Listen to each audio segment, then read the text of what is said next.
projeto Nova Cartografia Social, ele se inicia nos fins de 2004, início de 2005, e ele desde o início tem como perspectiva o desdobramento de um processo de formações organizativas que vinham se acumulando desde a Constituição de 1988. Se trata de um projeto que abrange ou que focaliza a diversidade social e a emergência de identidades coletivas. Como é que essas identidades coletivas emergiram, em que circunstâncias elas emergiram e como elas se objetivaram em movimentos sociais, em formas organizativas muito peculiares, correspondentes a um certo processo diferenciado de territorialização, materializado em territorialidades específicas, né? Quais sejam babaçuais, terras de preto, né? Terras de uso comum, terras de santo. Então, um conjunto de reflexões que nós, em décadas anteriores, havíamos feito estudos analíticos, mas que nunca tínhamos, digamos assim, nos prontificado a materializar esses pontos, a pegar essas situações sociais e tentar transformá-las em realidades empiricamente observáveis e mapeáveis. O desafio começou, então, em janeiro de 2005, quando nós participamos de um projeto de pesquisa com o Movimento Interestadual das Cavadeiras de Coco-Pabaçu, quando a coordenadora, a senhora Adelina, Maria Adelina Dada, me convidou pessoalmente para fazer uma pesquisa. Eu convidei outros pesquisadores que estavam também articulados com o movimento, com o MICCB. E desse convite nasceu a possibilidade também de nós produzirmos um mapa em cima de uma base que nós já tínhamos, que era a base que funcionou para o projeto Guerra dos Mapas, um projeto anterior de 1991. Com esses materiais nós começamos o Nova Cartografia Social, mas de uma maneira um pouco distinta, colocando os agentes sociais como os sujeitos da ação de mapear, né? Esse foi o primeiro movimento nosso. E nessa tentativa de mapeamento, né, o que ressaltou mais no primeiro momento foi que eram situações heterogêneas, né? Não correspondiam a uma mesma situação, não havia nenhum processo de homogeneização em jogo. Ao contrário, eram situações extremamente heterogêneas que estavam em pauta. E foi com essa heterogeneidade que nós começamos a testar uma maneira de trabalhar que levava em conta a diversidade na sua pluralidade, na sua própria diferença, de cada componente, de cada um dos que participavam da constelação de situações que explicitavam essa pluralidade de identidades, essa pluralidade de formas organizativas, essa pluralidade de territorialidades específicas.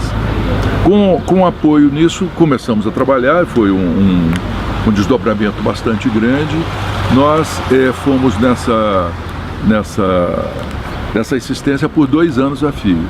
E depois de uma parada, nós resolvemos, digamos assim, ampliar. Fomos para Fundos de Passos, onde fiquei conhecendo o pessoal que já trabalhava aqui na Bahia, nessa região aqui, de Sobradinho, e Juazeiro, e Paulo Afonso.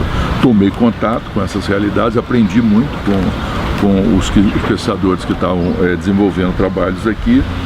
E também fomos para o sul, para a Mata Atlântica, que nossa referência até então era a Amazônia, e a pré-Amazônia maranhense com os babaçuais. Passamos então diretamente à Mata Atlântica e a região do Cerrado. Foram nossas primeiras experiências fora de Amazônia. E a partir de 2008, 2009 nós viemos, digamos assim, perscrutando todas essas situações que nos permitiam registrar a profundeza dessa diversidade. Era um corte vertical na ideia de diversidade social. E com esse trabalho nós procedemos aos primeiros mapeamentos de situações localizadas e logo nós já tínhamos 80 situações mapeadas. Não demorou muito, porque muitos pescadores se aproximaram, muitos movimentos se aproximaram, como o movimento dos ribeirinhos, né, que foi uma aproximação muito importante, os movimentos quilombolas se aproximaram, o Centro de Cultura Negra do Maranhão foi um grande parceiro em muitas situações, o movimento interestadual das Quebradeiras de Coco-Babaçu reafirmou o seu interesse no projeto, de igual modo também a coordenação dos indígenas da Amazônia brasileira. Nós fomos criando vários pontos de apoio nesse trabalho.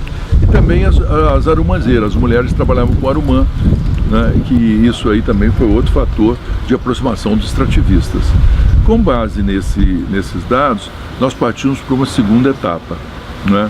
Para uma segunda etapa que foi uma etapa mais ampla do mapeamento social, com capacitação em cursos de GPS, cursos de Convenção 69, formando quadros que pudessem trabalhar de uma maneira mais regular, mais sistemática, nessa mesma perspectiva de registro da diversidade social. Nossa vinda para cá foi quando eu conheci Juraci Marx, quando a partir de um trabalho que Franklin Plesma estava desenvolvendo com os fundos de pasto. Conheci o Juraci Marx em Casa Nova, na oficina de mapas de Casa Nova, e a partir daí começamos uma perspectiva de trabalho, onde eu tinha estado só de maneira efêmera, episódica, né?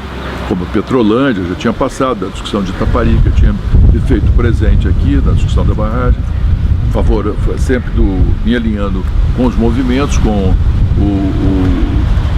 o Polo Sindical do Sudeste de São Francisco, nos anos 85, 86. Então, quer dizer, foi uma reaproximação, esse contato com o grupo aqui da ecologia, chamada Ecologia Humana, foi uma reaproximação. Foi a reaproximação da região, uma reaproximação que deu os frutos e os resultados que nós estamos podendo hoje defrontar com eles e podendo observá-los com mais cuidado, com mais discernimento. Bom, então esse contato aqui ele se reforçou com a criação do mestrado de Ecologia Humana e depois, que ainda funcionava inicialmente em Paulo Afonso, e depois com os próprios trabalhos que foram feitos por quilombolas, com povos de terreiro, com povos indígenas. Essa perspectiva ampliou significativamente o trabalho dessa região e permitiu uma certa consolidação. Eu acho que de início foram 12 fascículos produzidos. Eu acho que isso deu uma certa força, sem dizer livros, levantamentos sobre os terreiros, os templos, etc. Então essa vantagem, né, do projeto ter uma perspectiva mais vertical de aprofundamento numa determinada região foi muito importante aqui na região do Rio São Francisco, né? E continua sendo. A própria presença minha nesse seminário aqui, durante esses dias, aqui em Juazeiro, ela revela que o Projeto Brasil Central, ele foi uma extensão da mesma rede do Projeto Nova Cartografia Social. Estão inteiramente conectados essas perspectivas, porque são até os mesmos pesquisadores que participam, que colaboram e que abrem um campo de possibilidades, de condições de possibilidades para muitas comunidades e para muitos povos. Eu acho que esse é que foi o fator que permitiu, ou que está permitindo, o mapeamento social sempre ampliado, sempre em escala maior e com um grau de detalhe, um pormenor, que ele mostra toda a vitalidade do procedimento de instituir uma nova descrição.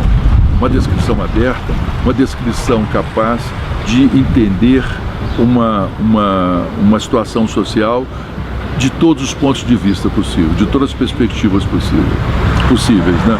Até no movimento de construir o ponto de vista dos pontos de vista.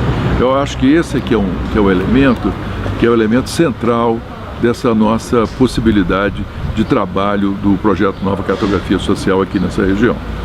Essa forma de identificar uma pluralidade de identidades, ela também demandou instrumentos de natureza teórica diferenciados. Então, desde o primeiro momento, houve uma divisão do trabalho intelectual que levava em conta não apenas sociólogos, antropólogos, economistas, ou geógrafos, ou advogados, mas também psicólogos, né? Mas também biólogos, mas também outras perspectivas que pudessem mostrar que esse domínio do conhecimento, em termos de formação acadêmica, ele era igualmente plural. Há uma correspondência entre a pluralidade de identidades e a pluralidade de instrumentos para identificar essas identidades. Eu acho que esse foi um fator também que desde o início ele marcou fortemente. E foi sendo enriquecido com uma perspectiva que foi aqui com a consolidação do mestrado de Ecologia Humana, no Maranhão, com a criação e agora com a consolidação do programa de pós-graduação em Cartografia Social e Política da Amazônia, na Universidade do Estado do Maranhão, que permitiram digamos assim, um fortalecimento dessa perspectiva, um fortalecimento institucional dessa perspectiva de trabalho. Eu acho que esse aqui é um grande divisor de águas. E as dificuldades para isso, quer dizer, se nós formos pensar em termos de reflexividade, as dificuldades para isso, elas apontaram para outros campos de trabalho, para outras possibilidades também, né? Uma dessas possibilidades, eu acho que foi o entendimento de uma área, por exemplo, como as benzedeiras no Paraná. Fazer um boletim das benzedeiras. E tinham como conhecimento tradicional as rezas, quer dizer, algo intangível, né? Algo que pudesse ser denominado do campo do pensamento mágico, algo que pudesse talvez ser interpretado como também uma encantaria, né? Que era no processo de cura a utilização de preces, né? Ou utilização de odes a divindades que pudessem ter esse poder de cura. Eu acho que esse fator também de incorporar as benzedeiras, de incorporar, digamos assim, os povos e comunidades de terreiros em Belém e no Maranhão e também em Manaus, eu acho que abriu um pouco o projeto para outras situações.